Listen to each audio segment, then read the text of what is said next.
appeals to racial, sexual, and religious chauvinism, to rabid nationalist fervor, are beginning not to work. Business of who I am and whether I'm good or bad or achieving or not, all that's learned along the way. Just a ride. And we can change it anytime we want. It's only a choice. No effort, no work, no job, no savings of money. I realized that I had the game wrong. That the game was to find out what I already was.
We were saying how very important it is to bring about in the human mind the radical revolution. The crisis is a crisis in consciousness, a crisis that cannot anymore accept the old norms, the old patterns, the ancient traditions.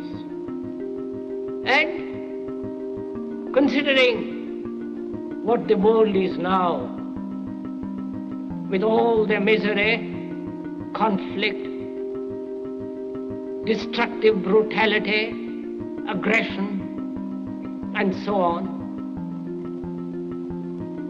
man is still as he was. He's still brutal, violent, aggressive, acquisitive, competitive, and he has built a society along these lines.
Society today is composed of a series of institutions.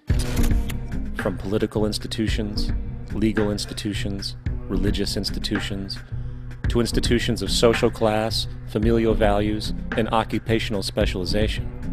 It is obvious the profound influence these traditionalized structures have in shaping our understandings and perspectives. Yet, of all the social institutions we are born into, directed by, and conditioned upon, there seems to be no system as taken for granted and misunderstood as the monetary system.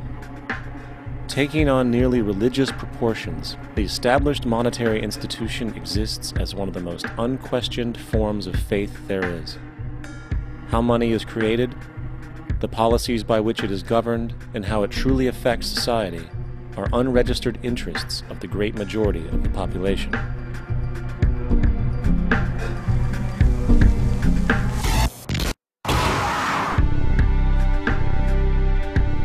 In a world where 1% of the population owns 40% of the planet's wealth, in a world where 34,000 children die every single day from poverty and preventable diseases, and where 50% of the world's population lives on less than $2 a day, one thing is clear: something is very wrong. And whether we are aware of it or not, the lifeblood of all of our established institutions, and thus society itself, is money.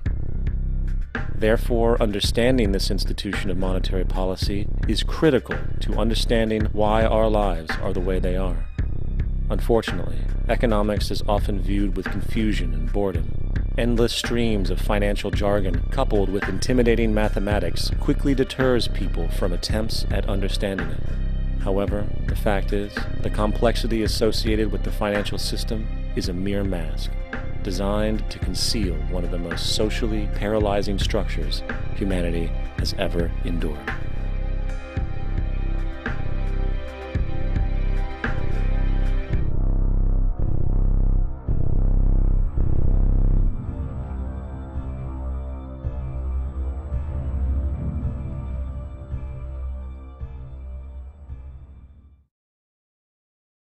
A number of years ago, the Central Bank of the United States, the Federal Reserve, produced a document entitled Modern Money Mechanics.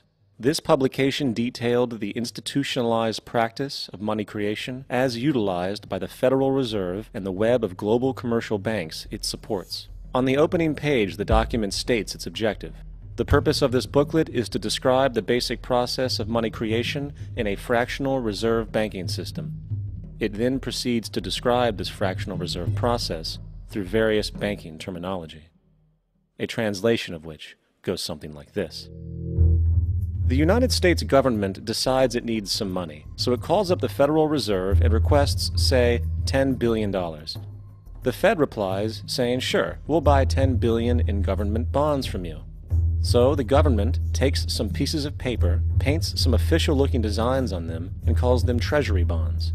Then it puts a value on these bonds to the sum of $10 billion and sends them over to the Fed. In turn, the people at the Fed draw up a bunch of impressive pieces of paper themselves, only this time calling them Federal Reserve notes, also designating a value of $10 billion to the Fed. The Fed then takes these notes and trades them for the bonds. Once this exchange is complete, the government then takes the $10 billion in Federal Reserve notes and deposits it into a bank account. And upon this deposit, the paper notes officially become legal tender money, adding $10 billion to the U.S. money supply. And there it is. $10 billion in new money has been created.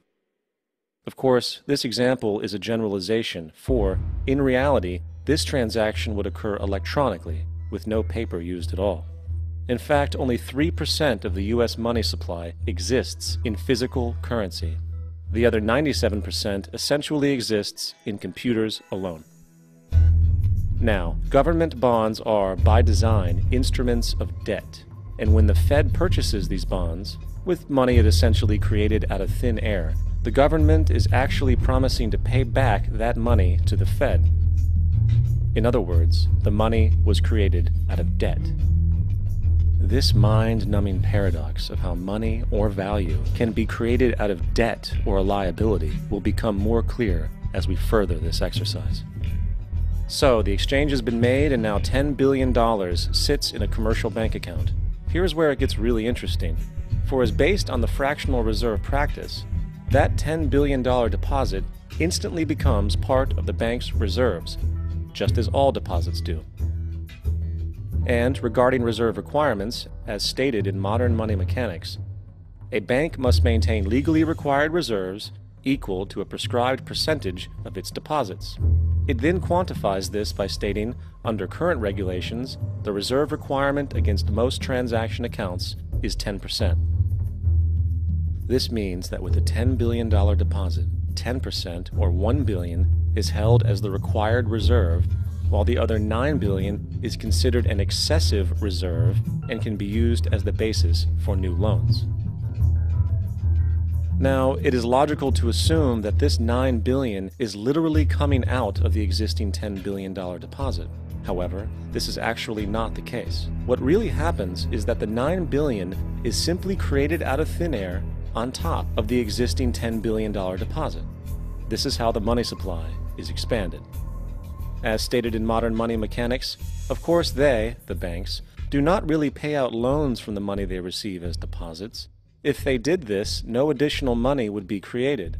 What they do when they make loans is to accept promissory notes, loan contracts, in exchange for credits, money, to the borrower's transaction accounts.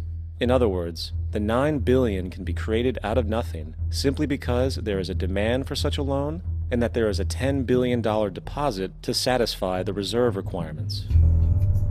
Now, let's assume that somebody walks into this bank and borrows the newly available $9 billion. They will then most likely take that money and deposit it into their own bank account. The process then repeats, for that deposit becomes part of the bank's reserves. 10% is isolated, and in turn 90% of the $9 billion, or $8.1 billion, is now available as newly created money for more loans. And of course, that 8.1 can be loaned out and redeposited, creating an additional 7.2 billion, to 6.5 billion, to 5.9 billion, etc. This deposit money creation loan cycle can technically go on to infinity. The average mathematical result is that about $90 billion can be created on top of the original $10 billion. In other words, for every deposit that ever occurs in the banking system, about 9 times that amount can be created out of thin air. Money jitters? Ask the obliging Bank of America for a jar of soothing instant money, M-O-N-E-Y, in the form of a convenient personal loan. So, now that we understand how money is created by this fractional reserve banking system, a logical yet elusive question might come to mind. What is actually giving this newly created money value? The answer?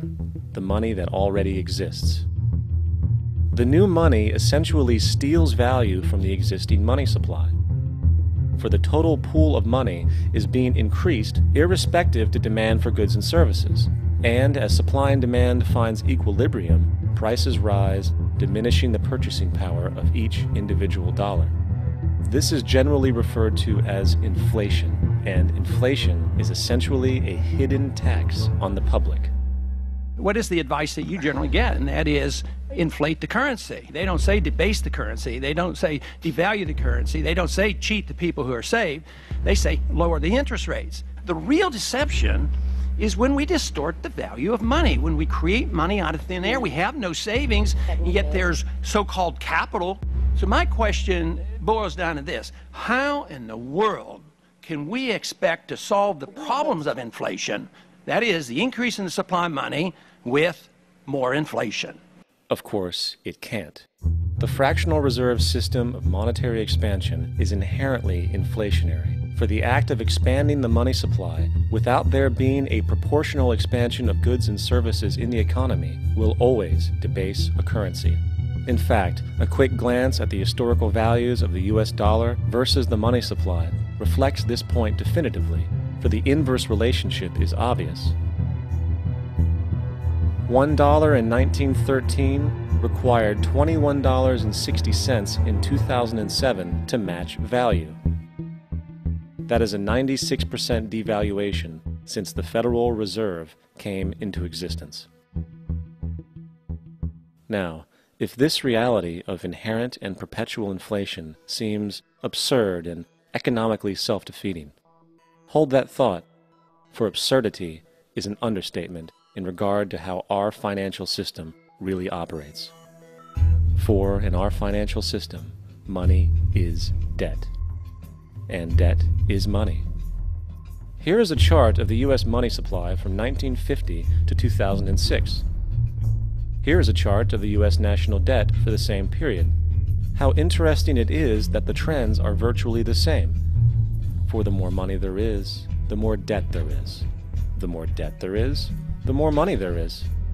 To put it a different way, every single dollar in your wallet is owed to somebody by somebody. For remember, the only way the money can come into existence is from loans. Therefore, if everyone in the country were able to pay off all debts, including the government, there would not be $1 in circulation.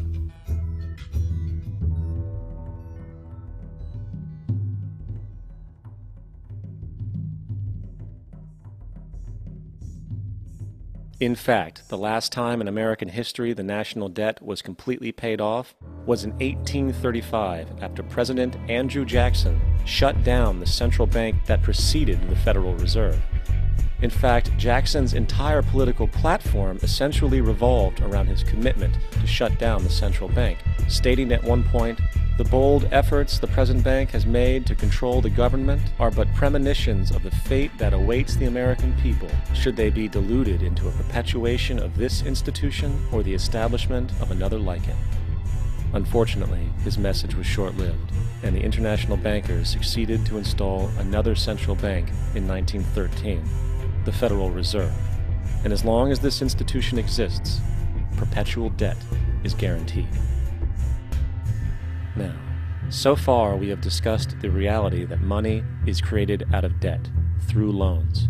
These loans are based on a bank's reserves, and reserves are derived from deposits. And through this fractional reserve system, any one deposit can create 9 times its original value, in turn debasing the existing money supply, raising prices in society. And since all this money is created out of debt and circulated randomly through commerce, people become detached from their original debt, and a disequilibrium exists, where people are forced to compete for labor in order to pull enough money out of the money supply to cover their costs of living.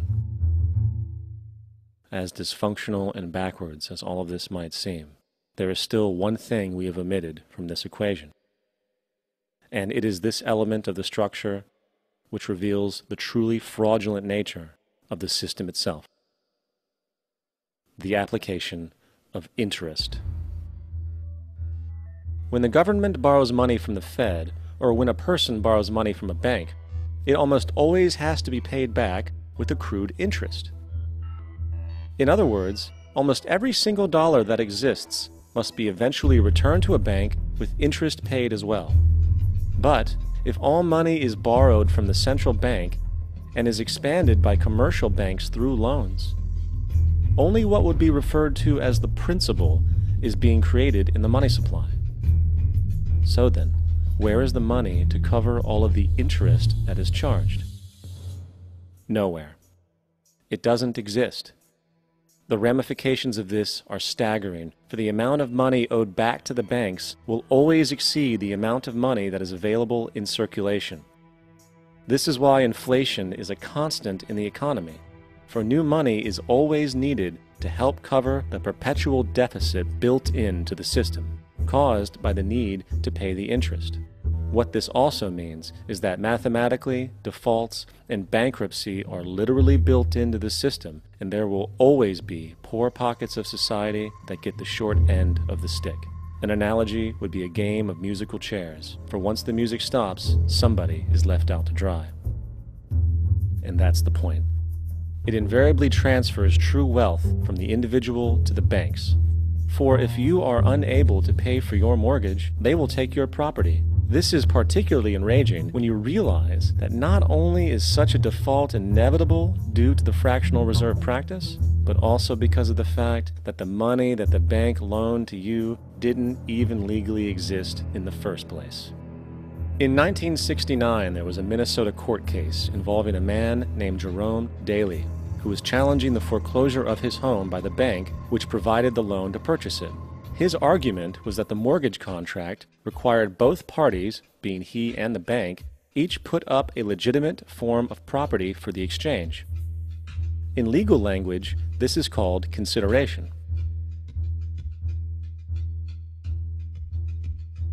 Mr. Daley explained that the money was, in fact, not the property of the bank, for it was created out of nothing as soon as the loan agreement was signed.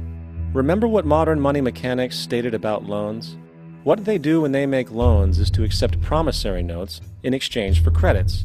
Reserves are unchanged by the loan transactions, but deposit credits constitute new additions to the total deposits of the banking system. In other words, the money doesn't come out of their existing assets.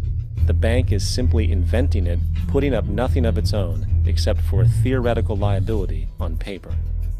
As the court case progressed, the bank's president, Mr. Morgan, took the stand, and in the judge's personal memorandum, he recalled that the plaintiff, bank's president, admitted that, in combination with the Federal Reserve Bank, did create the money and credit upon its books by bookkeeping entry. The money and credit first came into existence when they created it. Mr. Morgan admitted that no United States law or statute existed which gave him the right to do this. A lawful consideration must exist and be tendered to support the note.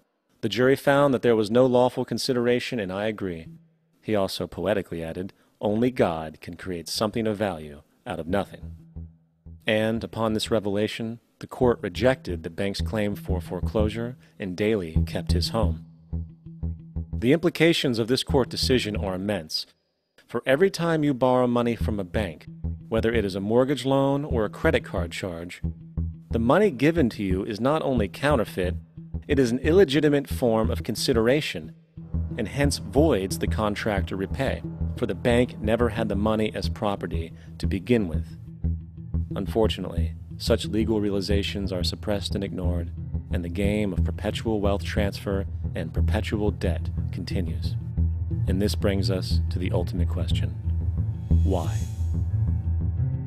During the American Civil War, President Lincoln bypassed the high-interest loans offered by the European banks and decided to do what the Founding Fathers advocated, which was to create an independent and inherently debt-free currency.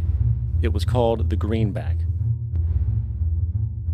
Shortly after this measure was taken, an internal document circulated between private British and American banking interests stated, "Slavery is but the owning of labor, and carries with it the care of laborers, while the European plan is that capital shall control labor by controlling wages. This can be done by controlling the money. It will not do to allow the greenback, as we cannot control that." The fractional reserve policy perpetrated by the Federal Reserve, which has spread in practice to the great majority of banks in the world, is, in fact, a system of modern slavery. Think about it. Money is created out of debt. And what do people do when they are in debt? They submit to employment to pay it off. But if money can only be created out of loans, how can society ever be debt-free? It can't. And that's the point. And it is the fear of losing assets coupled with the struggle to keep up with the perpetual debt and inflation inherent in the system, compounded by the inescapable scarcity within the money supply itself, created by the interest that can never be repaid, that keeps the wage slave in line, running on the hamster wheel with millions of others, in effect powering an empire that truly benefits only the elite at the top of the pyramid. For, at the end of the day, who are you really working for? The banks. Money is created in a bank and invariably ends up in a bank. They are the true masters, along with the corporations and governments they support. Physical slavery requires people to be housed and fed. Economic slavery requires people to feed and house themselves. It is one of the most ingenious scams for social manipulation ever created, and at its core, it is an invisible war against the population. Debt is the weapon used to conquer and enslave societies, and interest is its prime ammunition. And as the majority walks around oblivious to this reality, the banks, in collusion with governments and corporations, continue to perfect and expand their tactics of economic warfare, spawning new bases, such as the World Bank and International Monetary Fund, while also inventing a new type of soldier, the birth of the economic hitman.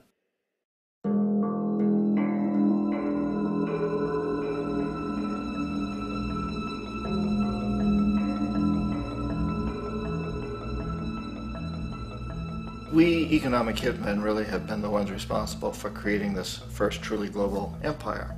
And we work many different ways.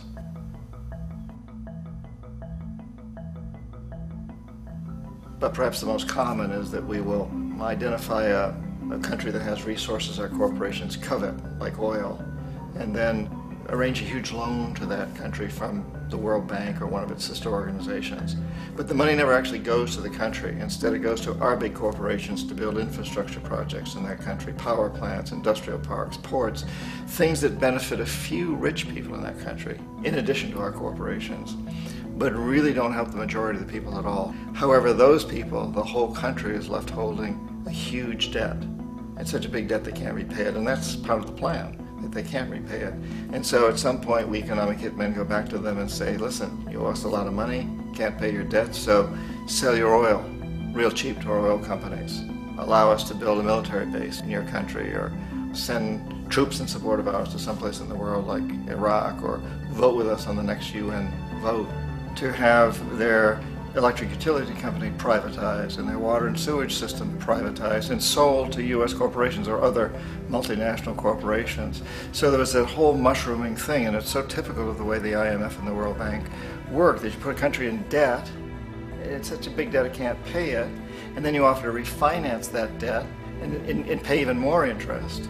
And you demand this quid pro quo, which you call a conditionality or good governance, which means basically that they've got to sell off their resources, including many of their social services, their utility companies, their school systems sometimes, their penal systems, their insurance systems, to foreign corporations. So it's a double, triple, quadruple whammy. The precedent for economic hitmen really began back in the early 50s when democratically elected Mossadegh, who was elected in Iran. He was considered to be the hope for democracy in the Middle East and around the world. He was Time Magazine's Man of the Year. But one of the things that he'd run on and began to implement was the idea that foreign oil companies needed to pay the Iranian people a lot more for the oil that they were taking out of Iran. The Iranian people should benefit from their own oil. Strange policy. We didn't like that, of course. But we were afraid to do what we normally were doing, which was to send in the military. Instead, we sent in one CIA agent, Kermit Roosevelt, Teddy Roosevelt's relative.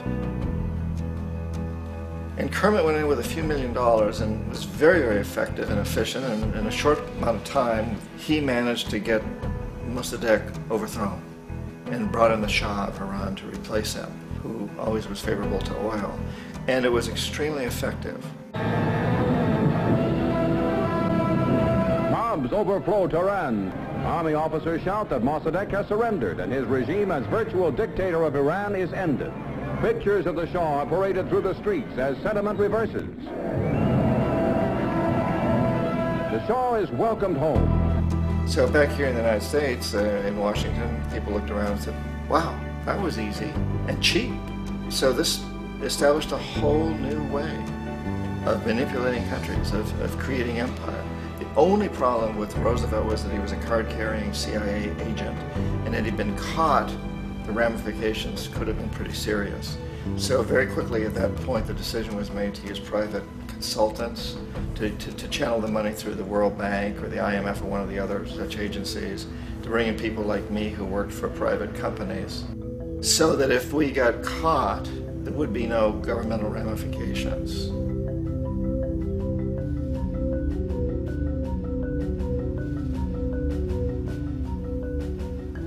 When Arbenz became president of Guatemala, the country was very much under the thumbs of United Fruit Company, the big international corporations. And Arbenz ran on this ticket that says, you know, we want to get the land back to the people. And once he took power, he was implementing policies that would do exactly that, give land rights back to the people. United Fruit didn't like that very much. And so they hired a public relations firm, launched a huge campaign in the United States to convince the United States, the people, the citizens of the United States, and the press of the United States, and the Congress of the United States, that Arbenz was a Soviet puppet, and that if we allowed him to stay in power, the Soviets would have a foothold in this hemisphere. And that, at that point in time, was a huge fear on everybody's mind, the Red Terror, the Communist terror. And so, to make a long story short, Out of this public relations campaign came a commitment on the part of the CIA and the military to take this man out. And in fact, we did. We sent in planes, we sent in soldiers, we sent in jackals, we sent everything in to take him out, and did take him out. And as soon as he was removed from office, the new guy that took over after him basically reinstated everything to the big international corporations, including United Fruit.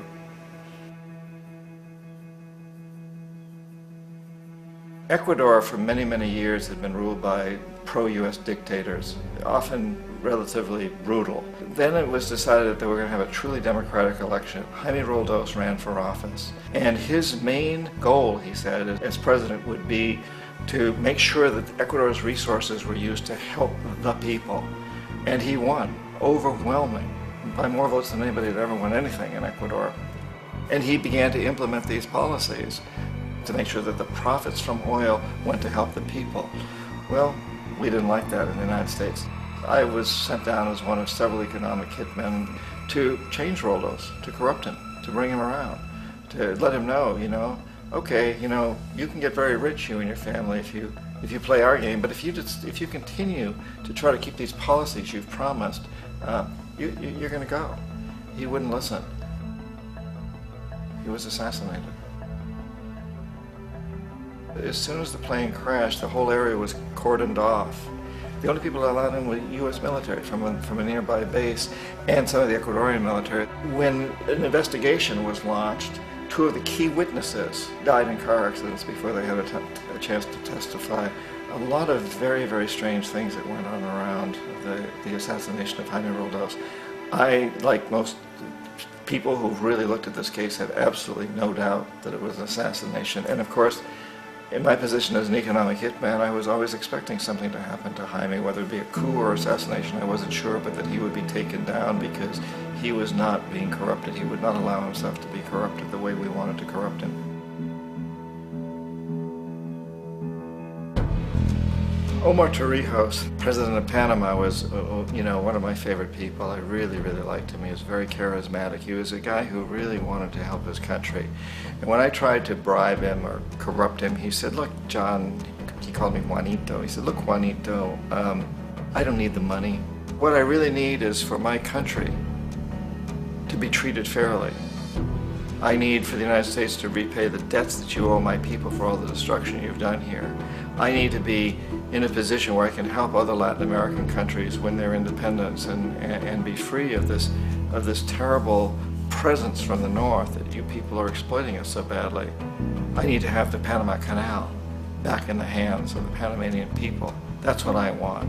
And so, leave me alone. Don't try to bribe me. It was 1981, and in May, Jaime Roldos was assassinated. And Omar was very aware of this. Torrijos got his family together and he said, I'm probably next, but it's okay because I've done what I came here to do. I've renegotiated the canal. The canal will now be in our hands. He just finished negotiating the treaty with Jimmy Carter. In June of that same year, just a couple of months later, he also went down in an airplane crash, which there's no question was executed by CIA-sponsored jackals.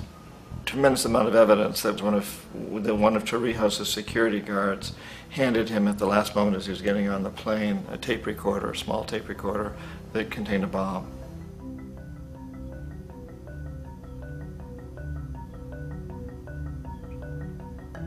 It is interesting to me how this system has continued pretty much the same way for years and years and years, except the economic hitmen have got better and better and better.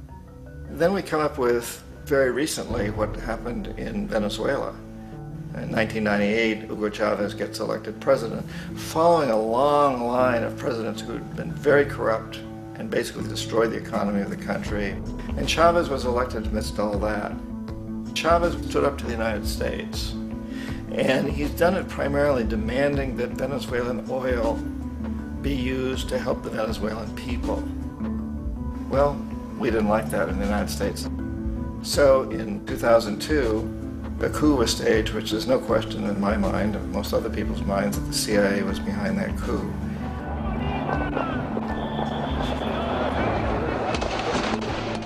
The way that that coup was fomented was very reflective of what Kermit Roosevelt had done in Iran, of paying people to go out into the streets, to riot, to protest, to say this Chavez is very unpopular.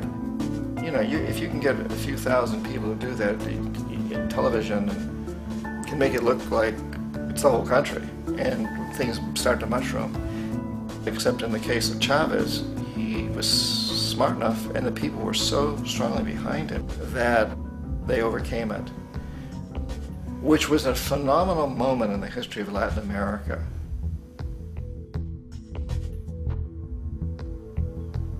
Iraq actually is a perfect example of the way the whole system works. So we economic hitmen are the first line of defense. We go in and we try to corrupt governments and get them to accept these huge loans, which we then use as leverage to basically own them.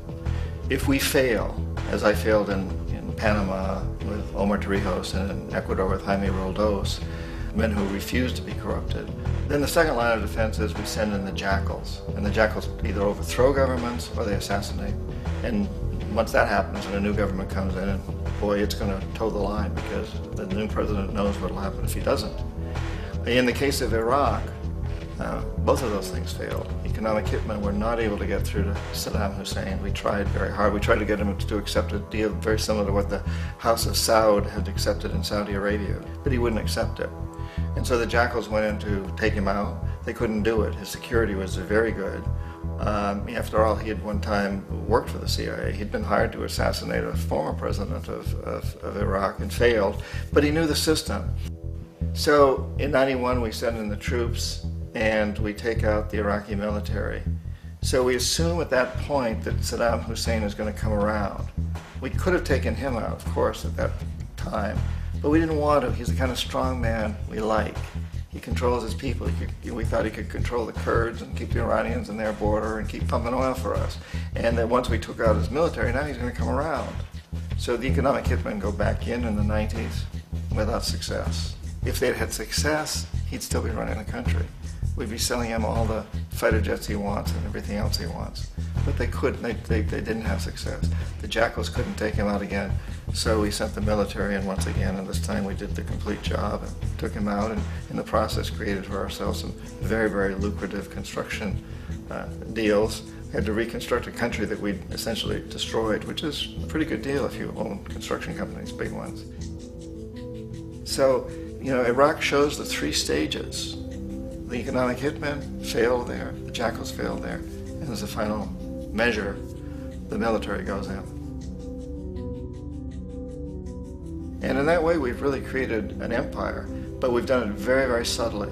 It's clandestine. All the empires of the past were built on the military, and everybody knew they were building them. So that the British knew they were building them, the French, the Germans, the Romans, the Greeks. And they were proud of it, and they always had some excuse like spreading civilization, spreading some religion, something like that. But they knew they were doing it. We don't. The majority of the people in the United States have no idea that we're living off the benefits of a clandestine empire, that today there's more slavery in the world than ever before. And then you have to ask yourself, well, if it's an empire, then who's the emperor? Obviously, our presidents of the United States are not emperors. An emperor is someone who's not elected, doesn't serve a limited term, and doesn't report to anyone, essentially. So you can't classify our presidents that way. But we do have what I consider to be the equivalent of the emperor, and it's what I call the corporatocracy. The corporatocracy is this group of individuals who run our biggest corporations, and they really act as the emperor of this empire. They control our media, either through direct ownership or advertising. They control most of our politicians because they finance their campaigns either through their corporations or through personal contributions that come out of the corporations. They're not elected, they don't serve a limited term, they don't report to anybody. And at the very top of the corporatocracy, you really can't tell whether a person's working for a private corporation or the government because they're always moving back and forth. So, you know, you've got a guy who one moment is the president of a big construction company like Halliburton, and the next moment he's vice president of the United States, or the president who is in the oil business. And this is true whether you've got Democrats or Republicans in the office. You have them moving back and forth through the revolving door. And in a way, our government is invisible a lot of the time, and its policies are carried out by our corporations on one level or another. And then again, the policies of the government are basically forged by the corporatocracy and then presented to the government. They become government policy. So it's an incredibly cozy relationship. This isn't a conspiracy theory type of thing. These people don't have to get together and plot to do things. They all basically work under one primary assumption, and that is that they must maximize profits regardless of the social and environmental costs.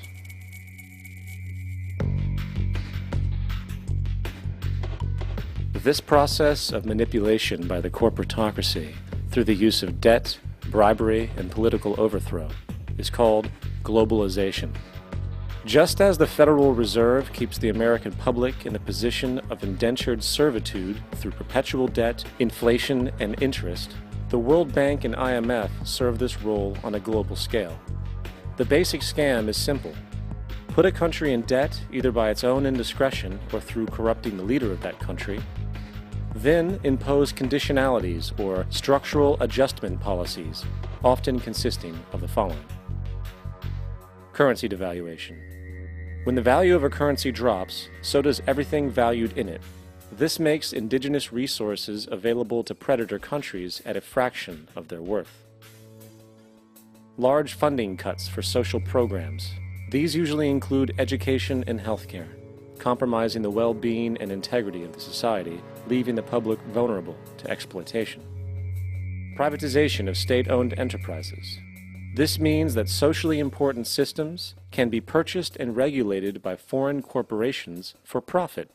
For example, in 1999, the World Bank insisted that the Bolivian government sell the public water system of its third largest city to a subsidy of the U.S. corporation Bechtel. As soon as this occurred, water bills for the already impoverished local residents skyrocketed. It wasn't until after a full-blown revolt by the people that the Bechtel contract was nullified. Then there is trade liberalization, or the opening up of the economy through removing any restrictions on foreign trade. This allows for a number of abusive economic manifestations, such as transnational corporations bringing in their own mass-produced products, undercutting the indigenous production and ruining local economies. An example is Jamaica, which, after accepting loans and conditionalities from the World Bank, lost its largest cash crop markets due to competition with Western imports. Today, countless farmers are out of work, for they are unable to compete with the large corporations. Another variation is the creation of numerous, seemingly unnoticed, unregulated, inhumane sweatshop factories, which take advantage of the imposed economic hardship. Additionally, due to production deregulation, environmental destruction is perpetual, as a country's resources are often exploited by the indifferent corporations while outputting large amounts of deliberate pollution. The largest environmental lawsuit in the history of the world today is being brought on behalf of 30,000 Ecuadorian Amazonian people against Texaco, which is now owned by Chevron. So today it's against Chevron, but for activities conducted by Texaco.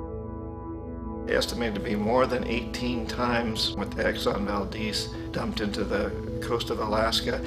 In the case of Ecuador, it wasn't an accident. The oil companies did it intentionally. They knew they were doing it to save money out there rather than arranging for proper disposal. Furthermore, a cursory glance at the performance record of the World Bank reveals that the institution, which publicly claims to help poor countries develop and alleviate poverty, has done nothing but increase poverty and the wealth gap, while corporate profits soar.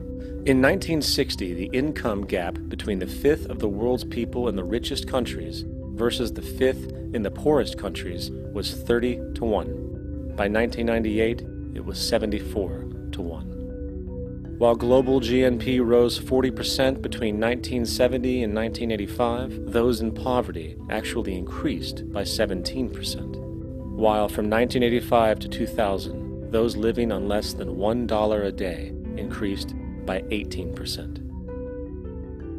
Even the Joint Economic Committee of the U.S. Congress admitted that there is a mere 40% success rate of all World Bank projects. In the late 1960s, the World Bank intervened in Ecuador with large loans. During the next 30 years, poverty grew from 50% to 70%. Under or unemployment grew from 15 to 70%. Public debt increased from 240 million to 16 billion, while the share of resources allocated to the poor went from 20% to 6%. In fact, by the year 2000, 50% of Ecuador's national budget had to be allocated for paying its debts. It is important to understand the World Bank is, in fact, a U.S. bank, supporting U.S. interests. For the United States holds veto power over decisions, as it is the largest provider of capital. And where did it get this money? You guessed it. It made it out of thin air through the fractional reserve banking system. Of the world's top 100 economies, as based on annual GDP, 51 are corporations, and 47 of that 51 are U.S.-based. Walmart, General Motors, and Exxon are more economically powerful than Saudi Arabia, Poland, Norway, South Africa, Finland, Indonesia, and many others. And as protective trade barriers are broken down, currencies tossed together and manipulated in floating markets, and state economies overturned in favor of open competition and global capitalism, the empire expands. You get up on your little 21-inch screen and howl about America and democracy. There is no America. There is no democracy. There is only IBM and ITT and AT&T and DuPont, Dow, Union Carbide, and Exxon.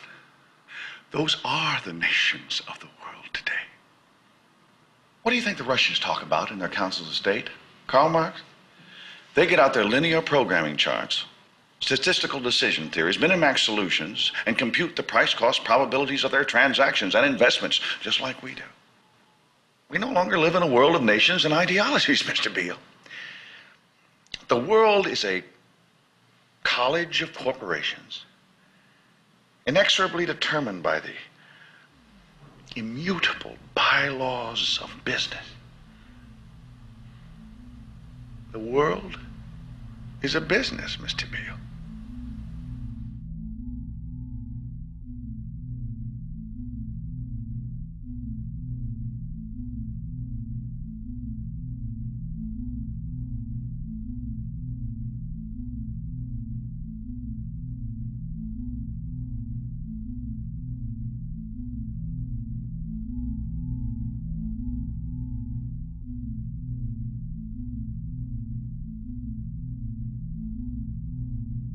The world is being taken over by a handful of business powers who dominate the natural resources we need to live while controlling the money we need to obtain these resources.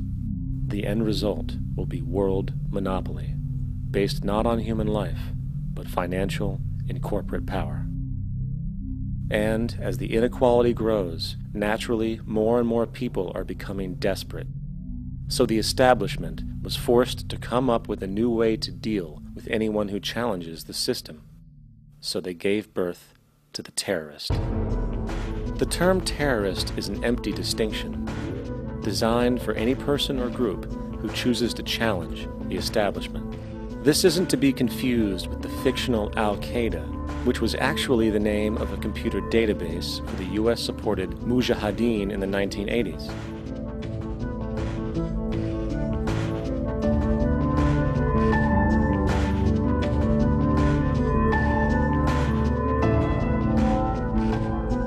In 2007, the Department of Defense received $161.8 billion for the so-called global war on terrorism. According to the National Counterterrorism Center, in 2004, roughly 2,000 people were killed internationally due to supposed terrorist acts.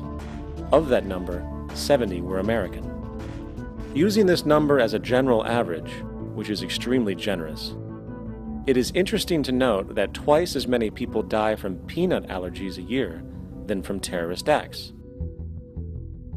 Concurrently, the leading cause of death in America is coronary heart disease, killing roughly 450,000 each year. And in 2007, the government's allocation of funds for research on this issue was about $3 billion. This means that the U.S. government in 2007 spent 54 times the amount for preventing terrorism than it spent for preventing a disease which kills 6,600 times more people annually than terrorism does.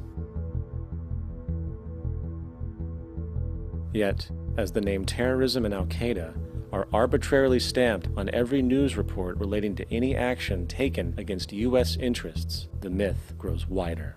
In mid-2008, the U.S. Attorney General actually proposed that the U.S. Congress officially declare war against the fantasy. Not to mention, as of July 2008, there are now over 1 million people currently on the U.S. terrorist watch list. These so-called counterterrorism measures, of course, have nothing to do with social protection, and everything to do with preserving the establishment amongst the growing anti-American sentiment both domestically and internationally, which is legitimately founded on the greed-based corporate empire expansion that is exploiting the world. The true terrorists of our world do not meet at the docks at midnight or scream Allah Akbar before some violent action. The true terrorists of our world wear $5,000 suits and work in the highest positions of finance, government, and business. So, what do? How do we stop a system of greed and corruption that has so much power and momentum? How do we stop this aberrant group behavior which feels no compassion for, say, the millions slaughtered in Iraq and Afghanistan, so the corporatocracy can control energy resources and opium production for Wall Street profit?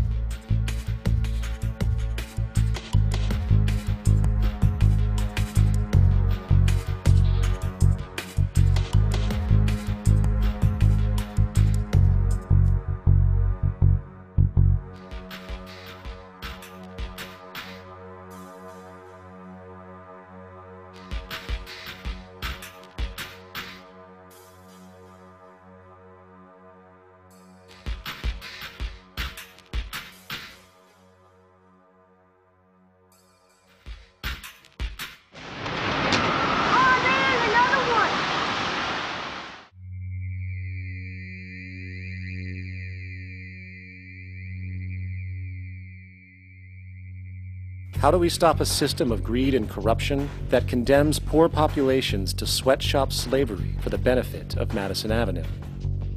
Or that engineers false flag terror attacks for the sake of manipulation? Or that generates built-in modes of social operation which are inherently exploitative? Or that systematically reduces civil liberties and violates human rights in order to protect itself from its own shortcomings? How do we deal with the numerous covert institutions, such as the Council on Foreign Relations, the Trilateral Commission, and the Bilderberg Group, and other undemocratically elected groups which, behind closed doors, collude to control the political, financial, social, and environmental elements of our lives? In order to find the answer, we must first find the true underlying cause. For the fact is, the selfish, corrupt, power, and profit-based groups are not the true source of the problem. They are symptoms.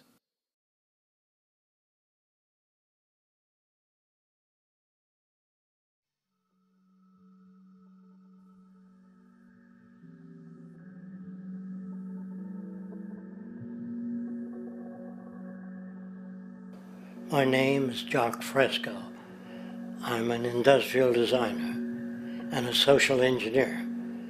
I'm very much interested in society and developing a system that might be sustainable for all people. First of all, the word corruption is a monetary invention.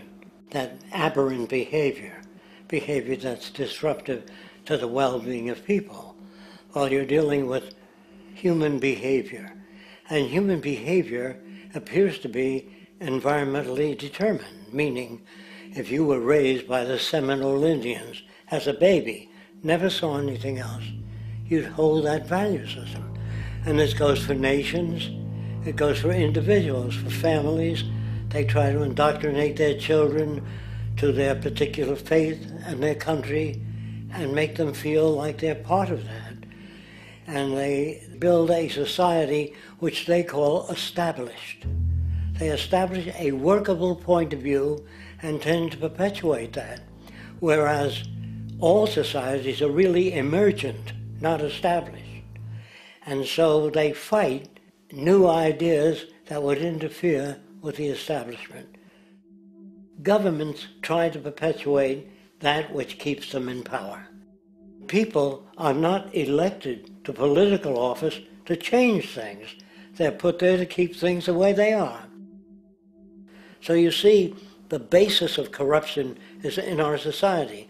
Let me make it clear. All nations, then, are basically corrupt because they tend to uphold existing institutions. I don't mean to uphold or downgrade all nations, but communism, socialism, fascism, the free enterprise system, and all other subcultures are the same. They are all basically corrupt. The most fundamental characteristic of our social institutions is the necessity for self-preservation. Whether dealing with a corporation, a religion, or a government, the foremost interest is to preserve the institution itself. For instance, the last thing an oil company would ever want is the utilization of energy that was outside of its control, for it makes that company less relevant to society. Likewise, the Cold War and the collapse of the Soviet Union was, in reality, a way to preserve and perpetuate the established economic and global hegemony of the United States. Similarly, religions condition people to feel guilty for natural inclinations, each claiming to offer the only path to forgiveness and salvation. At the heart of this institutional self-preservation lies the monetary system, for it is money that provides the means for power and survival. Therefore, just as a poor person might be forced to steal in order to survive, it is a natural inclination to do whatever is needed to continue an institution's profitability. This makes it inherently difficult for profit-based institutions to change, for it puts in jeopardy not only the survival of large groups of people, but also the coveted materialistic lifestyles associated with affluence and power. Therefore, the paralyzing necessity to preserve an institution, regardless of its social relevance, is largely rooted in the need for money or profit.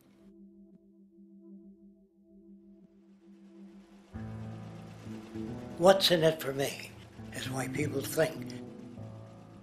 And so if a man makes money selling a certain product, naturally he's going to fight the existence of another product that may threaten his institution. Therefore, people cannot be fair, and people do not trust each other. A guy will come over to you and say, I got just the house you're looking for. He's a salesman. When a doctor says, I think your kidney has to come out, I don't know if he's trying to pay off a yacht or whether my kidney has to come out. It's hard in a monetary system to trust people. If you came into my store and I said, this lamp that I've got is pretty good, but the lamp next door is much better, I wouldn't be in business very long. It wouldn't work. If I were ethical, it wouldn't work. So when you say industry cares for people, that's not true. They can't afford to be ethical. So your system is not designed to serve the well-being of people. If you still don't understand that, there would be no outsourcing of jobs if they cared about people. Industry does not care. They only hire people because it hasn't been automated yet. So don't talk about decency and ethics. We cannot afford it and remain in business. It is important to point out that regardless of the social system, whether fascist, socialist, capitalist, or communist, the underlying mechanism is still money, labor, and competition. Communist China is no less capitalistic than the United States. The The only difference is the degree by which the state intervenes in enterprise. The reality is that monetaryism, so to speak, is the true mechanism that guides the interests of all the countries on the planet. The most aggressive and hence dominant variation of this monetaryism is the free enterprise system. The fundamental perspective, as put forth by early free market economists like Adam Smith, is that self-interest in competition leads to social prosperity, as the act of competition creates incentive, which motivates people to persevere. However, what isn't talked about is how a competition-based economy invariably leads to strategic corruption, power and wealth consolidation, social stratification, technological paralysis, labor abuse, and, ultimately, a covert form of government dictatorship by the rich elite. The word corruption is often defined as moral perversion. If a company dumps toxic waste into the ocean to save money, most people recognize this as corrupt behavior. On a more subtle level, when Walmart moves into a small town and forces small businesses to shut down for they are unable to compete, a gray area emerges. For what exactly is Walmart doing wrong? Why should they care about mom-and-pop organizations they destroy? Yet, even more subtly, when a person gets fired from their job because a new machine has been created which can do the work for less money, people tend to just accept that as the way it is, not seeing the inherent corrupt inhumanity of such an action. Because the fact is, whether it is dumping toxic waste, having a monopoly enterprise, or downsizing the workforce, the motive is the same: profit. They are all different degrees of the same self-preserving mechanism, which always puts the well-being of people second to monetary gain. Therefore, corruption is not some byproduct of monetaryism. It is the very foundation. And while most people acknowledge this tendency on one level or another, the majority remains naive as to the broad ramifications of having such a selfish mechanism as the guiding mentality in society. Internal documents show that after this company positively, absolutely knew that they had a medication that was infected with the AIDS virus, they took the product off the market in the U.S. and then they dumped it in France, Europe, Asia, and Latin America. The U.S. government allowed it to happen. The FDA allowed this to happen. And now the government is completely looking the other way. Thousands of innocent hemophiliacs have died from the AIDS virus. This company knew absolutely that it was infected with AIDS. They dumped it because they wanted to turn this disaster into a profit. So you see, you have built-in corruption. We're all chiseling off each other, and you can't expect decency and that sort of thing. And feeling that, they don't know who to elect. They think in terms of a democracy, which is not possible in a monetary-based economy. If you have more money to advertise your position, the position you desire in government, that isn't a democracy. It serves those in positions of differential advantage. So it's always a dictatorship of the elitists, the financially wealthy.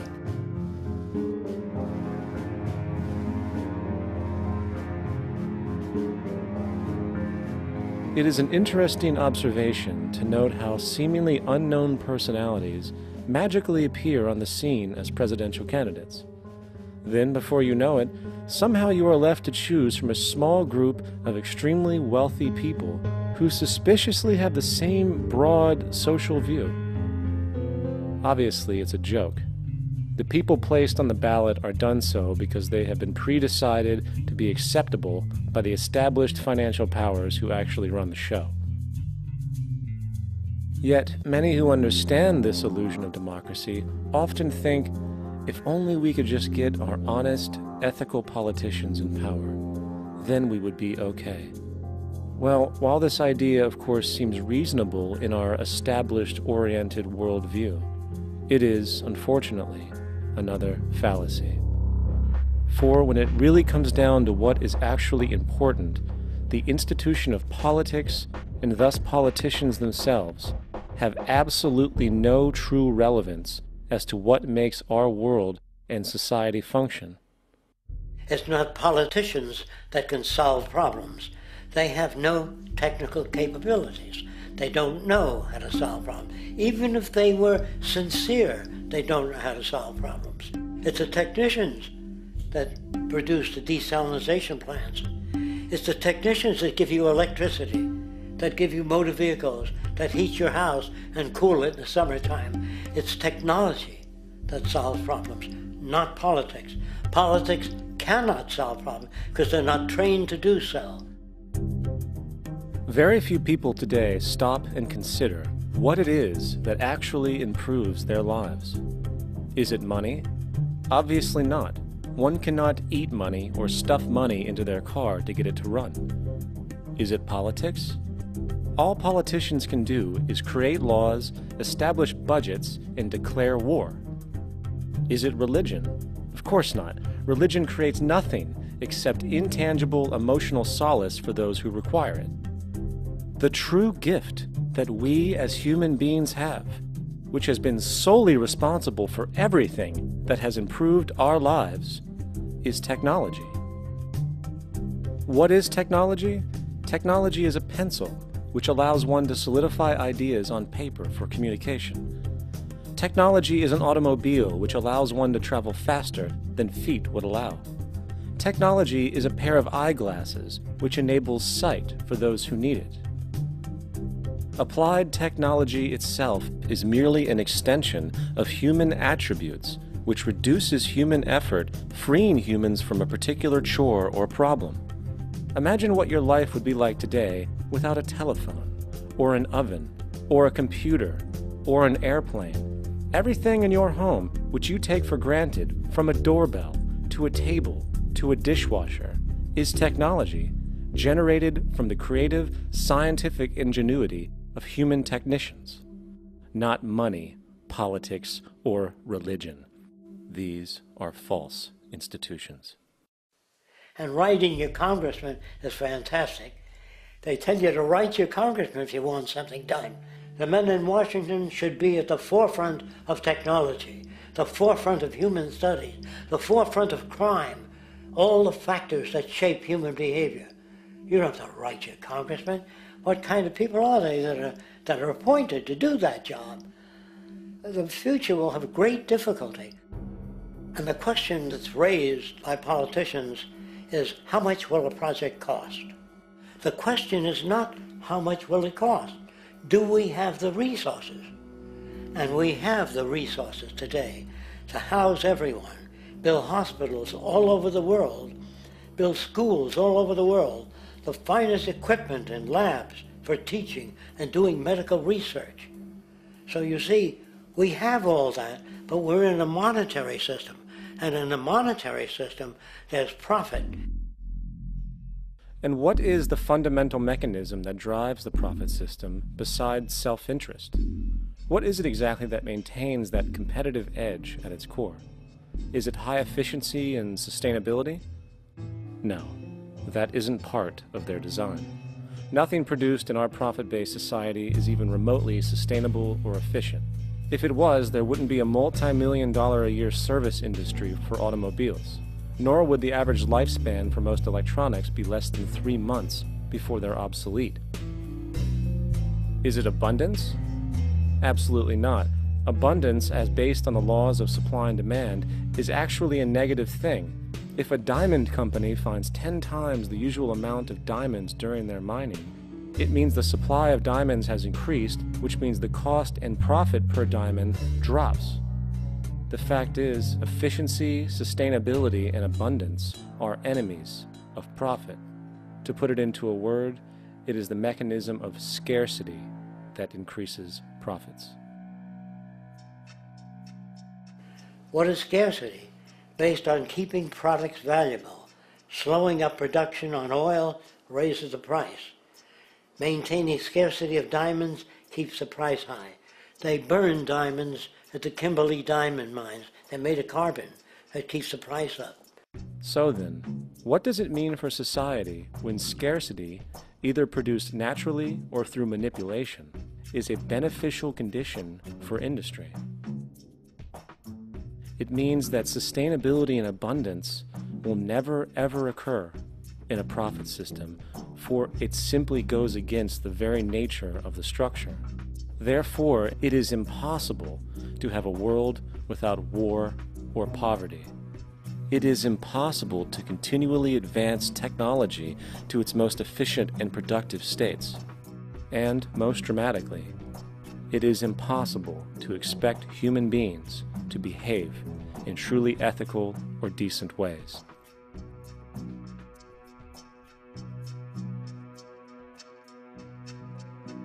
People use the word instinct because they can't account for the behavior.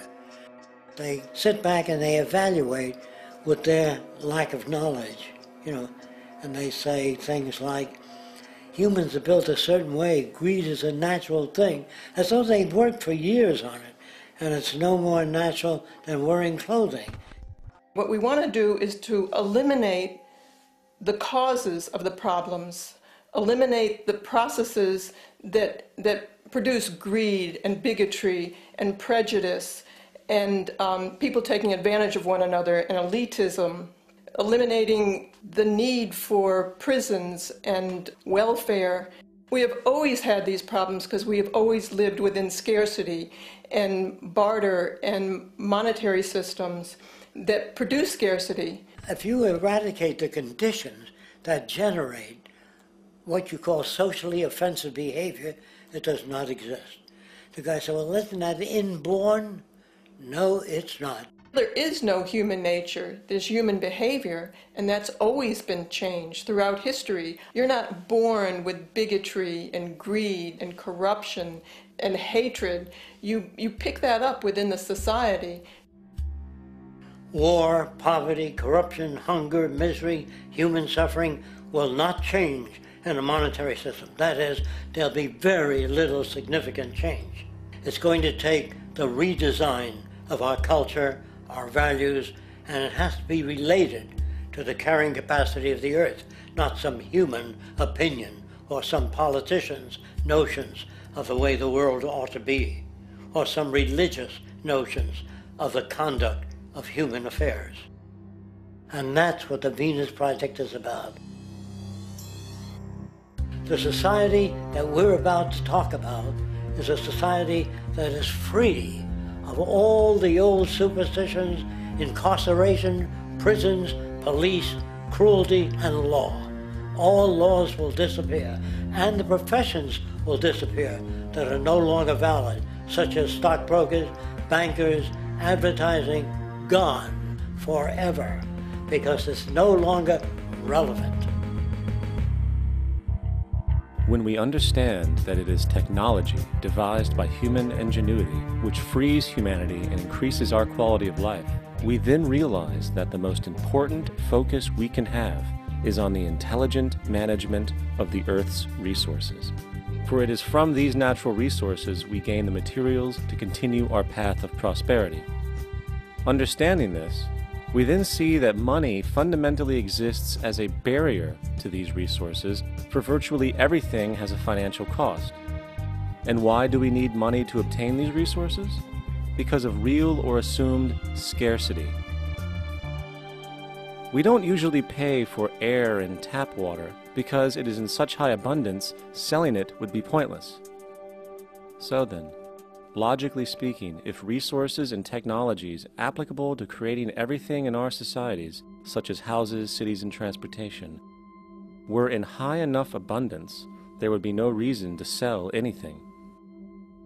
Likewise, if automation and machinery was so technologically advanced as to relieve human beings of labor, there would be no reason to have a job. And with these social aspects taken care of, there would be no reason to have money at all. So the ultimate question remains: do we on Earth have enough resources and technological understanding to create a society of such abundance that everything we have now could be available without a price tag and without the need for submission through employment? Yes, we do. We have the resources and technology to enable this at a minimum, along with the ability to raise the standard of living so high that people in the future will look back at our civilization now and gawk at how primitive and immature our society was. What the Venus Project proposes is an entirely different system that's updated to present-day knowledge.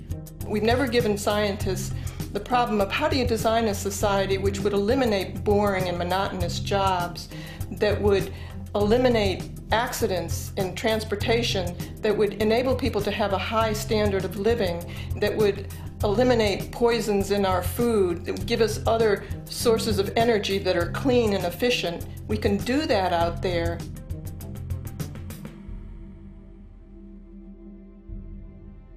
The major difference between a resource-based economy and a monetary system is that a resource-based economy is really concerned with people and their well-being, where a monetary system has become so distorted that the concerns of the people are really secondary, if they're there at all.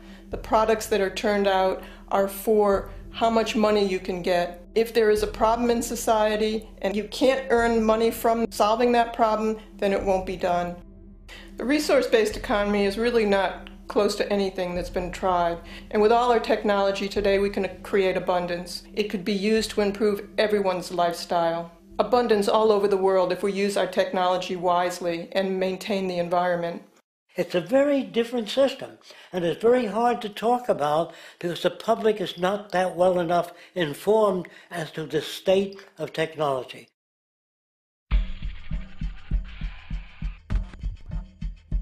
At present, we don't have to burn fossil fuels. We don't have to use anything that would contaminate the environment. There are many sources of energy available. Alternative energy solutions pushed by the establishment, such as hydrogen, biomass, and even nuclear, are highly insufficient, dangerous, and exist only to perpetuate the profit structure that industry has created. When we look beyond the propaganda and self-serving solutions put forth by the energy companies, we find a seemingly endless stream of clean, abundant, and renewable energy for generating power. Solar and wind energy are well known to the public, but the true potential of these mediums remains unexpressed. Solar energy, derived from the sun, has such abundance that 1 hour of light at high noon contains more energy than what the entire world consumes in a year. If we could capture 1/100% of this energy, the world would never have to use oil, gas, or anything else. The question then is not availability, but the technology to harness it. And there are many advanced mediums today which could accomplish just that, if they were not hindered by the need to compete for market share with the established energy power structures. Then there's wind energy. Wind energy has long been denounced as weak, and due to being location-driven, impractical. This is simply not true. The U.S. Department of Energy admitted in 2007 that if wind was fully harvested in just 3 of America's 50 states, it could power the entire nation. And then there are the rather unknown mediums of tidal and wave power. Tidal power is derived from tidal shifts in the ocean. Installing turbines which capture this movement generates energy.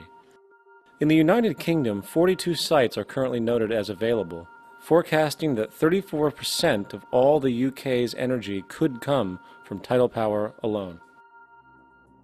Wave power, which extracts energy from the surface motions of the ocean, is estimated to have a global potential of up to 80,000 terawatt-hours a year. This means 50% of the entire planet's energy usage could be produced from this medium alone. Now, it is important to point out that tidal, wave, solar, and wind power requires virtually no preliminary energy to harness, unlike coal, oil, gas, biomass, hydrogen, and all the others. In combination, these 4 mediums alone, if efficiently harnessed through technology, could power the world forever. That being said, there happens to be another form of clean, renewable energy which trumps them all: geothermal power. Geothermal energy utilizes what is called heat mining, which, through a simple process using water, is able to generate massive amounts of clean energy. In 2006, an MIT report on geothermal energy found that 13,000 zettajoules of power are currently available in the Earth, with the possibility of 2,000 zettajoules being easily tappable with improved technology. The total energy consumption of all the countries on the planet is about half of a zettajoule a year. This means about 4,000 years of planetary power could be harnessed in this medium alone. And when we understand that the Earth's heat generation is constantly renewed, this energy is really limitless and could be used forever. These energy sources are only a few of the clean, renewable mediums available, and as time goes on, we will find more. The grand realization is that we have total energy abundance without the need for pollution, traditional conservation, or in fact, a price tag. And what about transportation? The prevailing means of transportation in our societies is by automobile and aircraft, both of which predominantly need fossil fuels to run. In the case of the automobile, the battery technology needed to power an electric car that can go over 100 miles an hour for over 200 miles on one charge exists, and has existed for many years. However, due to battery patents controlled by the oil industry, which limits their availability to maintain market share, coupled with political pressure from the energy industry, the accessibility and affordability of this technology is limited. There is absolutely no reason other than pure, corrupt profit interest that every single vehicle in the world cannot be electric and utterly clean, with zero need for gasoline. As far as airplanes, it is time we realize that this means of travel is inefficient, cumbersome, slow, and causes far too much pollution. This is a maglev train. It uses magnets for propulsion. It is fully suspended by a magnetic field and requires less than 2% of the energy used for plane travel. The train has no wheels, so nothing can wear out. The current maximum speed of versions of this technology, as used in Japan, is 361 miles per hour. However, this version of the technology is very dated. An organization called ET3, which has connections with the Venus Project, has established a tube-based maglev that can travel up to 4,000 miles per hour in a motionless, frictionless tube, which can go over land or underwater. Imagine going from LA to New York for an extended lunch break, or from Washington, D.C. to Beijing, China in 2 hours. This is the future of continental and intercontinental travel, fast, clean, with only a fraction of the energy usage we use today for the same means. In fact, between maglev technology, advanced battery storage, and geothermal energy, there would be no reason to ever burn fossil fuels again. And we can do this now if we were not held back by the paralyzing profit structure. Now, America is inclined toward fascism. It has a propensity by its dominant philosophy and religion to uphold the fascist point of view. American industry is essentially a fascist institution. If you don't understand that, the minute you punch that time clock, you walk into a dictatorship. We're given notions about the respectability of work, and I really look at it as being paid slavery. They're brought up to believe that you shall earn your living by the sweat of your brow. That holds people back. Freeing people from drudgery, repetitive jobs which make them ignorant. You rob them. In our society, that is a resource-based economy, machines free people. You see, we can't imagine that because we've never known that kind of world. If we look back at history, we see a very clear pattern of machine automation slowly replacing human labor. From the disappearance of the elevator man to the near full automation of an automobile production plant, the fact is, as technology grows, the need for humans in the workforce will continually be diminished. This creates a serious clash, which proves the falseness of the monetary-based labor system. For human employment is in direct competition with technological development. Therefore, given the fundamental priority of profit by industry, People, through time, will be continually laid off and replaced by machine. When industry takes on a machine, instead of shortening the workday, they downsize. You lose your job. So you have a right to fear machines. In a high-technology, resource-based economy, it is conservative to say that about 90% of all current occupations could be phased out by machines, freeing humans to live their life without servitude, for this is the point of technology itself. And through time, with nanotechnology and other highly advanced forms of science, it is not far-fetched to see how even complex medical procedures could be performed by machines as well, and based on the pattern, with much higher success rates than humans get today. The path is clear, but our monetary-based structure, which requires labor for income, blocks this progress, for humans need jobs in order to survive. The bottom line is that this system must go, or we will never be free, and technology will be constantly paralyzed. When you have machines that clean out sewers, it frees a human being from doing that. So look at machines as extensions of human performance. Furthermore, many occupations today will have simply no basis to exist in a resource-based economy, such as anything associated with the management of money, advertising, along with the legal system itself. For without money, a great majority of the crimes that are committed today would never occur. Virtually all forms of crime are a consequence of the monetary system, either directly or by neuroses inflicted through financial deprivation. Therefore, laws themselves could eventually become extinct. Instead of putting up a sign, drive carefully, slippery when wet, put abrasive in the highway so it's not slippery when wet.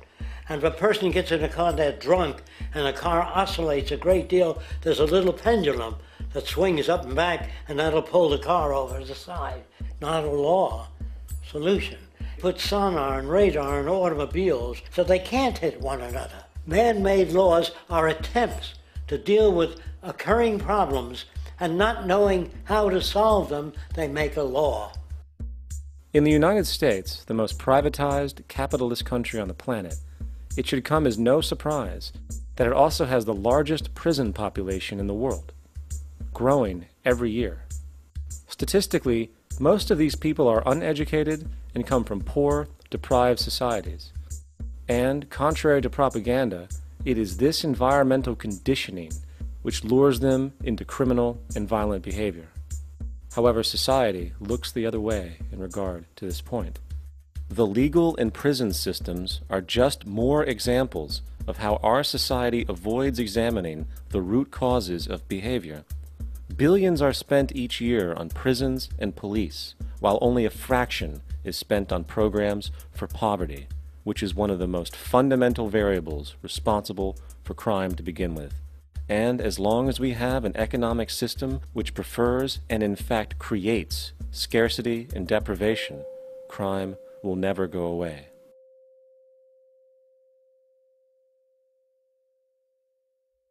If people have access to the necessities of life without servitude, debt, barter, trade, they behave very differently. You want all these things available without a price tag.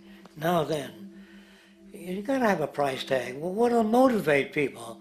Man gets everything he wants, he just lay around in the sun. This is a myth they perpetuate.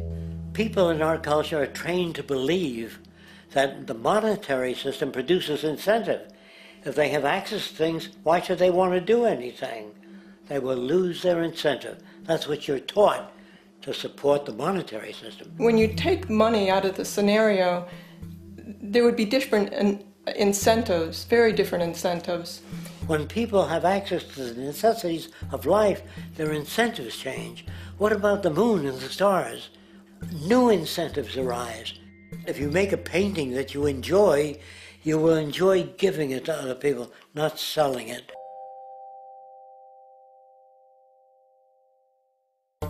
I think most of the education that I've seen today is essentially producing a person for a job. It's very specialized. They're not generalists. People don't know a lot about a lot of different subjects.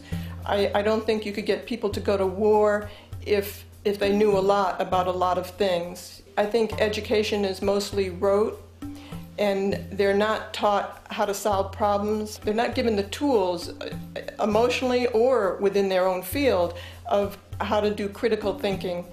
A resource-based economy, the education would be very different. Our society's major concern is mental development and to motivate each person to their highest potential. Because our philosophy is the smarter people are, the richer the world, because everybody becomes a contributor. The smarter your kids are, the better my life will be, because they'll be contributing more constructively to the environment and to my life, because everything that we devise within a resource-based economy would be applied to society. There would be nothing to hold it back. Patriotism, weapons, armies, navies, all that is a sign that we're not civilized yet. Kids will ask their parents, didn't you see the necessity of the machines? Dad, couldn't you see that war was inevitable when you produce scarcity? Isn't it obvious? Of course the kid will understand that you were pinheads, raised merely to serve the established institutions. We're such an abominable, sick society that we won't make the history book. They just say that large nations took land from smaller nations, used force and violence. You'll get history talked about as corrupt behavior all the way along until the beginning of the civilized world. That's when all the nations work together. World unification, working toward common good for all human beings, and without anyone being subservient to anyone else, without social stratification, whether it be technical elitism or any other kind of elitism, eradicated from the face of the earth. The state does nothing because there is no state. Because there is no state. The system I advocate, a resource-based global economy, is not perfect. It's just a lot better than what we have. We can never achieve perfection.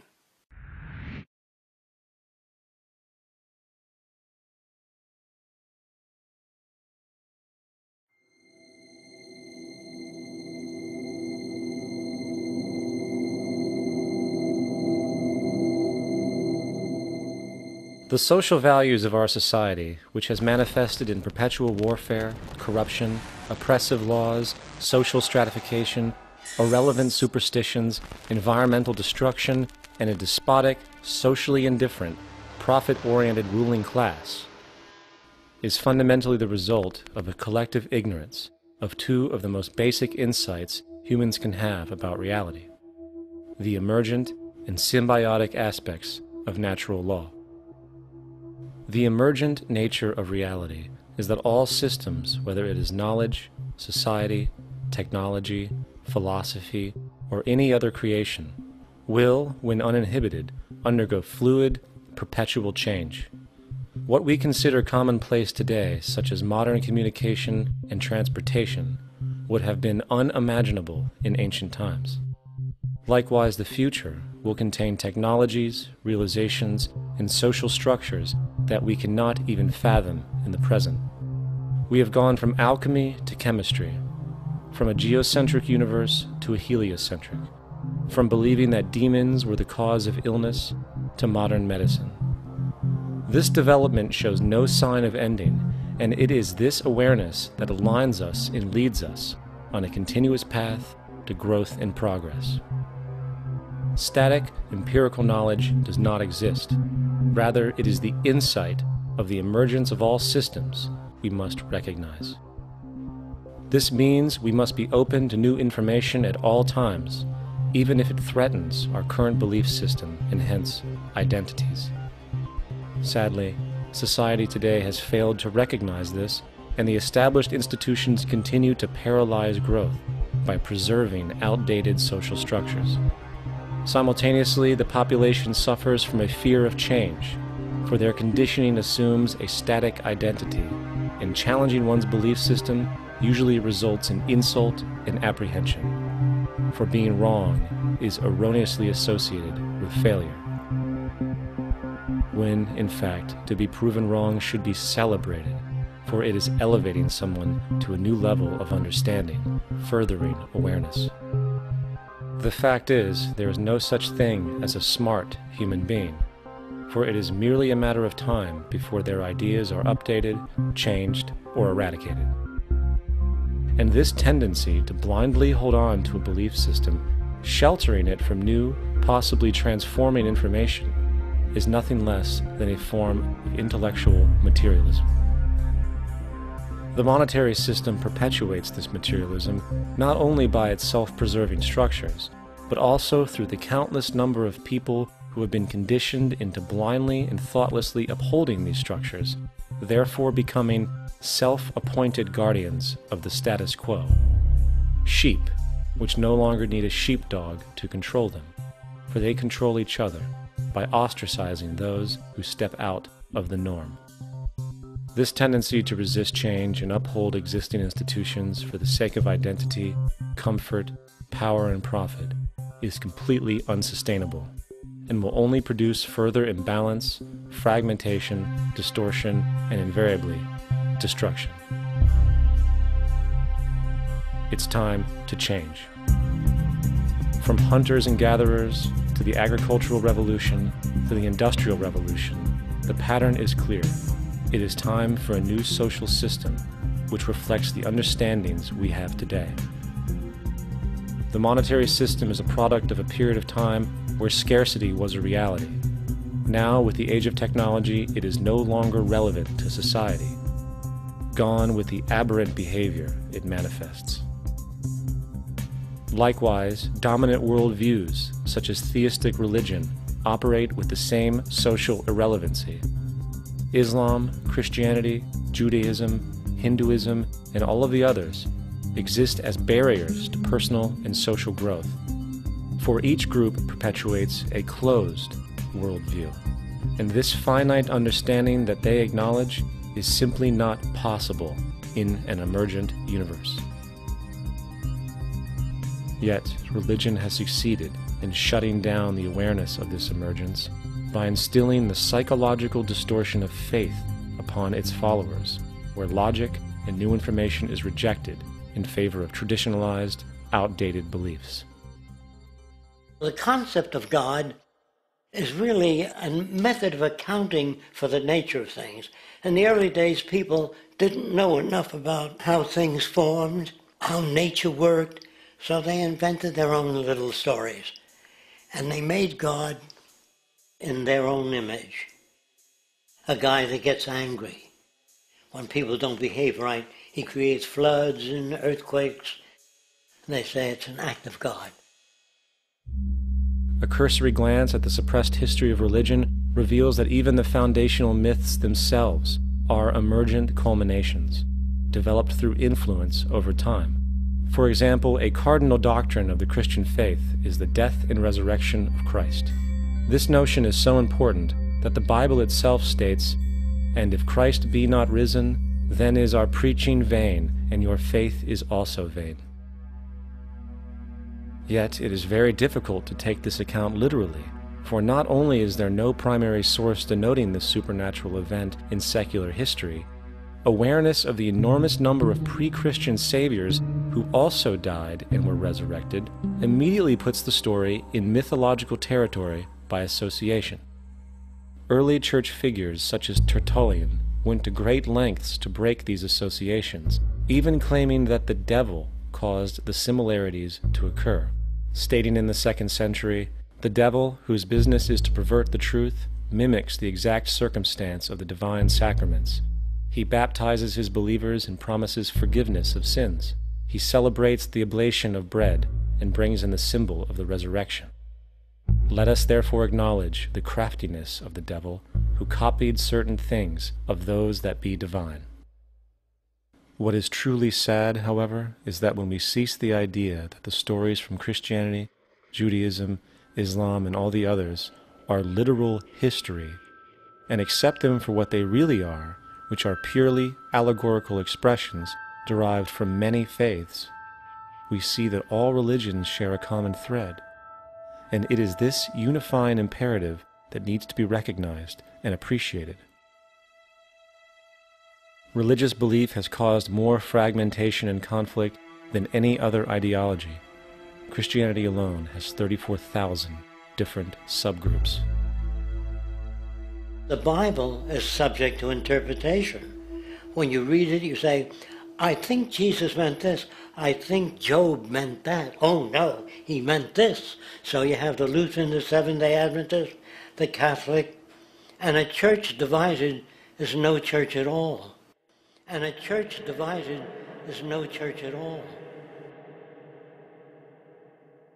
And this point on division, which is a trademark of all theistic religions, brings us to our second failure of awareness, the false assumption of separation through the rejection of the symbiotic relationship of life. Apart from the understanding that all natural systems are emergent, where all notions of reality will be constantly developed, altered, and even eradicated, we must also understand that all systems are, in fact, invented fragments, merely for the sake of conversation. For there is no such thing as independence in nature. The whole of nature is a unified system of interdependent variables, each a cause and a reaction, existing only as a concentrated whole. You don't see the plug connected to the environment, so it looks like we're free, wandering around. Take the oxygen away, we all die immediately. Take plant life away, we die. And without the sun, all the plants die. So we are connected. We really must take into account the totality. This isn't just a human experience on this planet. This is a total experience. And we know we can't survive without plants and animals. We know we can't survive without the four elements, you know. And so when are we going to really start taking that into account? That's what it is to be successful. Success depends on how well we relate to everything around us. I'm very aware of the fact that my grandson cannot possibly hope to inherit a sustainable, peaceful, stable, socially just world unless every child today growing up in Ethiopia, in Indonesia, in Bolivia, in Palestine, in Israel also has that same expectation. You got to take care of the whole community or you're going to have serious problems. And now we have to see that the whole world is the community, and we must all take care of each other that way. And it's not just a community of human beings, it's a community of plants and animals and elements. And we really need to understand that. That's what's going to bring us joy too, and pleasure. That's what's missing in our lives right now. We can call it spirituality, but the fact of the matter is joy comes from that bliss of connectedness. That's our God spirit. That's that side of ourselves that really feels it. And you can feel it deep inside you. It's this amazing, wonderful feeling. And you know it when you get it. You don't get it from money. You get it from connection. Now, if that isn't a hazard to this country, how are we going to keep building nuclear weapons? You know what I mean? What's going to happen to the arms industry when we realize we're all one? It's going to fuck up the economy. The economy that's fake anyway. The economy that's fake anyway. The economy that's fake anyway. The economy that's fake anyway. The economy that's fake anyway. Which would be a real bummer. You can see why the government's cracking down on the idea of experiencing unconditional love.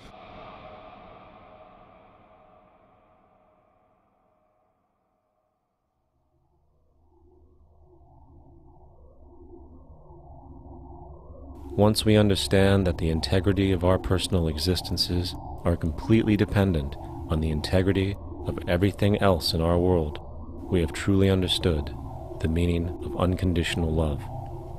For love is extensionality, and seeing everything as you and you as everything can have no conditionalities.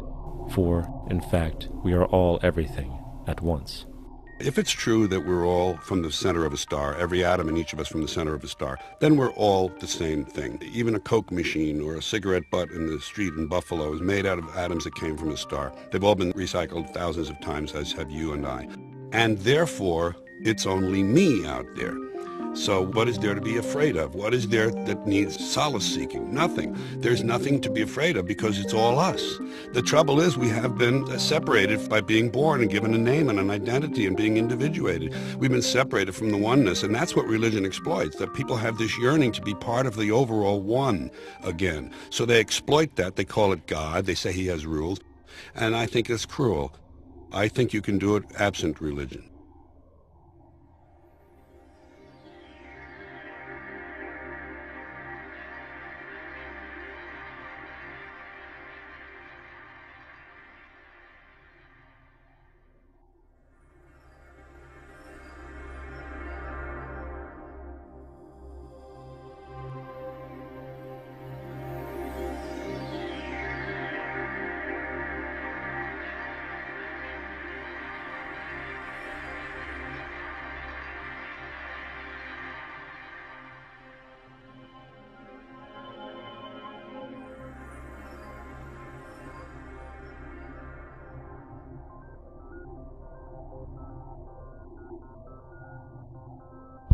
It's time to claim the unity our outmoded social systems have broken apart, and work together to create a sustainable global society where everyone is taken care of and everyone is truly free. Your personal beliefs, whatever they may be, are meaningless when it comes to the necessities of life. Every human being is born naked, needing warmth, food, water, shelter. Everything else is auxiliary. Therefore, the most important issue at hand is the intelligent management of the Earth's resources. This can never be accomplished in a monetary system, for the pursuit of profit is the pursuit of self-interest, and therefore imbalance is inherent. Simultaneously, politicians are useless, for our true problems in life are technical, not political. Furthermore, ideologies that separate humanity, such as religion, need strong reflection in the community in regard to its value, purpose, and social relevancy. Hopefully, through time, religion will lose its materialism and basis in superstition and move into the useful field of philosophy. The fact is, society today is backwards, with politicians constantly talking about protection and security rather than creation, unity, and progress. The U.S. alone now spends about $500 billion annually on defense. That is enough to send every high school senior in America to a four-year college. In the 1940s, the Manhattan Project produced the first true weapon of mass destruction. This program employed 130,000 people at an extreme financial cost. Imagine what our life would be like today if that group of scientists, instead of working on a way of killing people, worked on a way to create a self-sustaining, abundant world. Life today would be very, very different if that was their goal. Instead of weapons of mass destruction, it is time to unleash something much more powerful. Weapons of mass creation. Our true divinity is in our ability to create, and armed with the understanding of the symbiotic connections of life, while being guided by the emergent nature of reality, there is nothing we cannot do or accomplish. Of course, we face strong barriers in the form of established power structures that refuse to change. At the heart of these structures is the monetary system. As explained earlier, the fractional reserve policy is a form of slavery through debt, where it is literally impossible for society to be free. In turn, free market capitalism in the form of free trade uses debt to imprison the world and manipulate countries into subservience to a handful of large business and political powers. Apart from these obvious amoralities, the system itself is based on competition, which immediately destroys the possibility of large-scale collaborations for the common good, hence paralyzing any attempt at true global sustainability. These financial and corporate structures are now obsolete, and they must be outgrown. Of course, we cannot be naive enough to think that the business and financial elite are going to subscribe to this idea, for they will lose power and control. Therefore, peaceful yet highly strategic action must be taken. The most powerful course of action is simple. We have to alter our behavior to force the power structure to the will of the people. We must stop supporting the system. The only way the establishment will change is by our refusal to participate, while continuously acknowledging its endless flaws and corruptions. They're not going to give up the monetary system because of our designs of what we recommend. The system has to fail, and people have to lose confidence in their elected leaders. That will be a major turning point if the Venus Project is offered as a possible alternative. If not, I fear the consequences. The trends now indicate that our country is going bankrupt. The probability is our country will move toward a military dictatorship to prevent riots and complete social breakdown. Once the U.S. breaks down, all the other cultures will undergo similar things. As of now, the world financial system is on the brink of collapse due to its own shortcomings. The Comptroller of Currency stated in 2003 that the interest on the U.S. national debt will not be affordable in less than 10 years.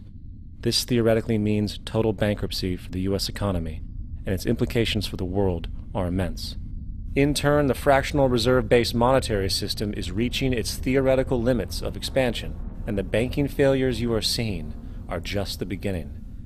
This is why inflation is skyrocketing, all debt is at record levels, and the government and Fed are hemorrhaging new money to bail out the corrupt system. For the only way to keep the banks going is by making more money. The only way to make more money is to create more debt and inflation. It is simply a matter of time before the tables turn, and there is no one willing to take new loans, while defaults grow, as people are unable to afford their current loans. Then the expansion of money will stop, and contraction will begin on a scale never before seen, ending a century-long pyramid scheme. This has already begun. Therefore, we need to expose this financial failure for what it is, using this weakness to our advantage. Here are some suggestions. Expose the banking fraud. Citibank, JP Morgan Chase, and Bank of America are the most powerful controllers within the corrupt Federal Reserve System. It's time to boycott these institutions. If you have a bank account or a credit card with any of them, move your money to another bank. If you have a mortgage, refinance with another bank. If you own their stock, sell it. If you work for them, quit. This gesture will express contempt for the true powers behind the private banking cartel known as the Federal Reserve, and create awareness about the fraud of the banking system itself. 2. Turn off the TV news. Visit the emerging independent news agencies on the internet for your information. CNN, NBC, ABC, Fox, and all the others present all news pre-filtered to maintain the status quo. With 4 corporations owning all major media outlets, objective information is impossible. This is the true beauty of the internet, and the establishment has been losing control because of this free flow of information. We must protect the internet at all times, as it is truly our savior right now. 3. Don't ever allow yourself, your family, or anyone you know to ever join the military. This is an obsolete institution now used exclusively for maintaining an establishment that is no longer relevant. U.S. soldiers in Iraq work for U.S. corporations, not the people. Propaganda forces us to believe that war is natural and the military is an honorable institution. Well, if war is natural, why are there 18 suicides every single day by American veterans who have post-traumatic stress disorder? If our military men and women are so honored, why is it that 25% of the American homeless population are veterans? 4. Stop supporting the energy companies. If you live in a detached house, get off the grid. Investigate every means of making your home self-sustainable with clean energy. Solar, wind, and other renewable energies are now affordable consumer realities, and considering the never-ending rising cost of traditional energies, it will likely be a cheaper investment over time. If you drive, get the smallest car you can, and consider using one of the many conversion technologies that can enable your car to be a hybrid, electric, or run on anything other than establishment fuels. 5. Reject the political system. The illusion of democracy is an insult to our intelligence. In a monetary system, there is no such thing as a true democracy, and there never was. We have two political parties owned by the same set of corporate lobbyists. They are placed in their positions by the corporations, with popularity artificially projected by their media. In a system of inherent corruption, the change of personnel every couple of years has very little relevance. Instead of pretending that the political game has any true meaning, focus your energy on how to transcend this failed system. And 6. Join the movement. Go to thezeitgeistmovement.com and help us create the largest mass movement for social change the world has ever seen. We must mobilize and educate everyone about the inherent corruption of our current world system, along with the only true sustainable solution, declaring all the natural resources on the planet as common heritage to all people, while informing everyone as to the true state of technology and how we can all be free if the world works together rather than fights. The choice lies with you. You can continue to be a slave to the financial system and watch the continuous wars, depressions, and injustice across the globe while placating yourself with vain entertainment and materialistic garbage. Or you can focus your energy on true, meaningful, lasting, holistic change, which actually has the realistic ability to support and free all humans with no one left behind. But, in the end, the most relevant change must occur first inside of you. The real revolution is the revolution of consciousness, and each one of us first needs to eliminate the divisionary, materialistic noise we have been conditioned to think is true, while discovering, amplifying, and aligning with the signal coming from our true empirical oneness. It is up to you. What we are trying in all these discussions and talks here is to see if we cannot radically bring about a transformation of the mind. Not accept things as they are, but to understand it, to go into it, to examine it, give your heart and your mind with everything that you have to find out a way of living differently.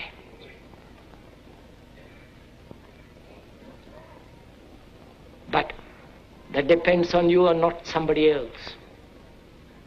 Because in this there is no teacher, no pupil, there is no leader, there is no guru, there is no master, no savior. You yourself are the teacher and the pupil, you are the master, you are the guru, you are the leader.